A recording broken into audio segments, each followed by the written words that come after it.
Hello everyone. बिहारन ठेठ cousin के रसोई में रउआ सबके बहुत स्वागत बा।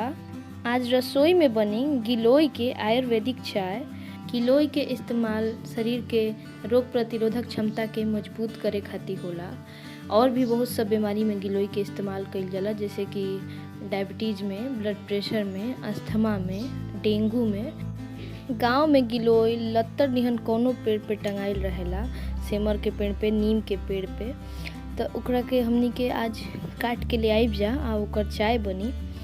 रउआ सब वीडियो में देख सकत होखम कि बाबा छीन छीन के निकालत तरे, काहे कि वो लत्तर में औरू सब बहुत आल जलाऊ घासो होली सा, ऐसे गिलोय के चिन्हे के पड़ेला। गिलोय के चिन्हे खातिर ओकर जौन पतई बाटे उ पान के पतई नियन होला, ऐसे ओकरा के चिन्हल जाला कि गिलोय है। एगो विशेष बात ई हटे कि जौन गिलोय नीम के पेड़ पे रहेला उ ज़्यादा फायदेमंद होला, ज़्यादा लाभकारी होला, काहे कि नीम के तिताई ओकरा में आ गइल रहेला, ऐसे उ तीत होला आ जितना तीत होई उतने उ बढ़िया हटे। बाबा बतौले हाँ कि गिलोय के चिन्हे खातिर ओकर जौन डाढ़ बा कहीं से अगर रउआ सबे काटब जा तो कटला के बाद ओकर छिलला के नीचे ओकरा लस्सादार रहेला, तो ओकरा से देखल जाला कि ई गिलोय ह। अगर उ लस्सादार लागता तो ओकरा के तनी मुनी चीख के और जीभ पे रखल जाला और नीम निहन एकदम तीत लागी तो वो से बुझा जाला कि ई गिलोय हटे। अभी के दौर में हमनी के अपन इम्यून सिस्टम मजबूत रखे के जरूरत बाटे, हमेशा रखे के जरूरत बा। बाकी अभी जौन टाइम चलता एमे ढेर जरूरत बा, एही से हमनी के गिलोय के सेवन हमेशा रोज करे के चाही। एकर जूसो मिलेला और ओकरो इस्तेमाल कर सकतनी।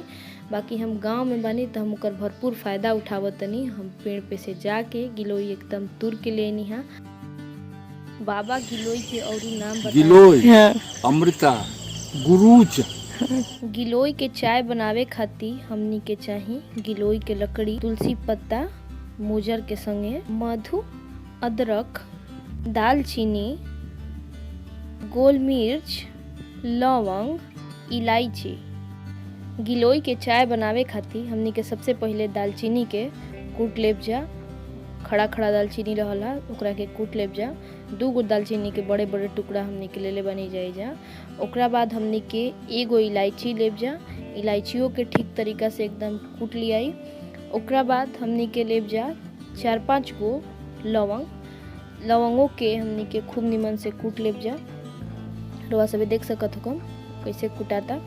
ओकरा बाद हमनी के लेब जा 8-10 गो गोलकी, जौन गोल मिर्च कहला, ओकरो के बढ़िया से कूट लेब जा।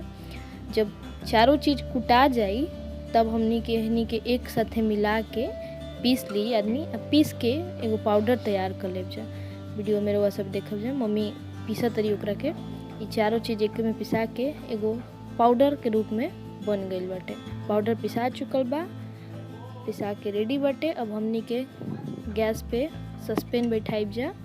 ओकरा में हमनी के डालब जा 3 कप पानी। ई 3 कप पानी से 2 कप चाय तैयार हुई। 1 कप पानी के हमनी के जला देब जा। 3 कप पानी डला गई। अब एकरा के तनी से हमनी के उबले देब जा। जब ये में उबाल आ जाई तब हमनी के डालब जा ग्रीन टी। ग्रीन टी रउआ हिसाब से बा, अगर रउआ मन बा तो ग्रीन टी डाली, ना तो ना। ओकरा बाद डालब जा तुलसी के पत्ता आ मोजर। तुलसी के पत्ता डला जाई तब हमनी के गिलोय के जौन लकड़ी बा ओकरा के पहले पीस में काट लेब जा। लकड़ी के तरीका से काट के एकरा के पानी में धो लेब जा। जब लकड़ी पूरे पानी में धो के और ओकरा बाद एकरो के अच्छा से लोढ़ा से कूट लेब जा कि जौन एकर मेथी बा खुल जाई, एकर जौन रस बा चाय में अच्छा से जा पाओ। ओकरा बाद एकरो के हमनी के चाय में डाल देब जा।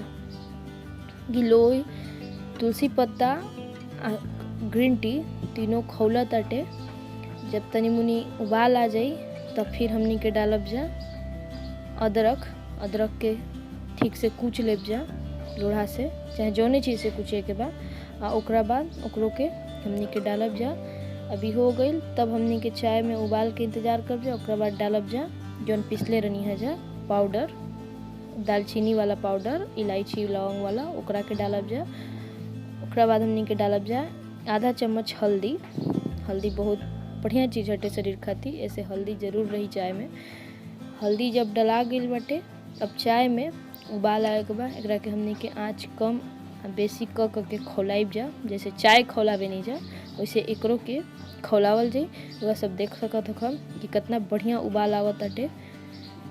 अब जब एकर पानी जर जाई, लागी कि 1 कप पानी जर चुकल बा, तब हम एकरा के बंद कर देब। चाय लगभग तैयार हो चुकल बाटे। अब हम एकरा के छानब। कप में सबसे पहले मध हमनी के जौन शहद बाटे वो 1 चम्मच शहद पहले डालब जा कप में।